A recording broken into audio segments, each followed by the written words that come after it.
नमस्कार जय जगन्नाथ। आज आ गोटे छोट मिनी ब्लॉग गोटे आरंभ हो मुरुज पकेयार जेहेतु आज गुरुवार थिला तेणु सबु दुआरे मु मुरुज पकई दिए आ चौरा मूल भी मुरुज पकई दिए। प्रथम आगे चौरा मूलठी मुरुज पकई देखी पलि आसिली कहीं वर्षा आसला तेणु वर्षा पकईब काले मुझे आगुआ जाकि मुरुज पकईदेली।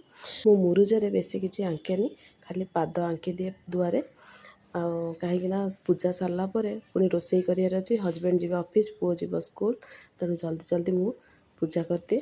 जो दुआरे पाद करें से दुआर पादे मुझे गोटे गोटे फूल दे दिए। सबु दुआरे दे सारा ठाकुर को पोछापोछि कर चंदन सिंदूर फूल देकी मुझे भिडियो करके देखईदेली।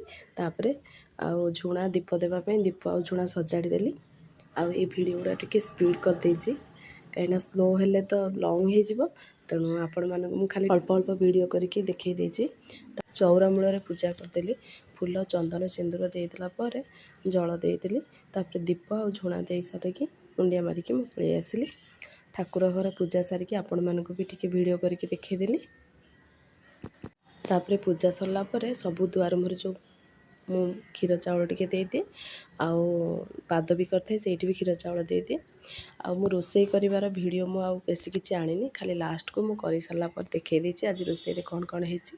जेहेतु गुरुवार भात ता संगे डालमा दही बाइगण आ पोटल चिप्स आ ता पिठो करथिले आलू गोल गोल करके पिठो करथिले ता संगे पणस मंजी पिठो करथिले।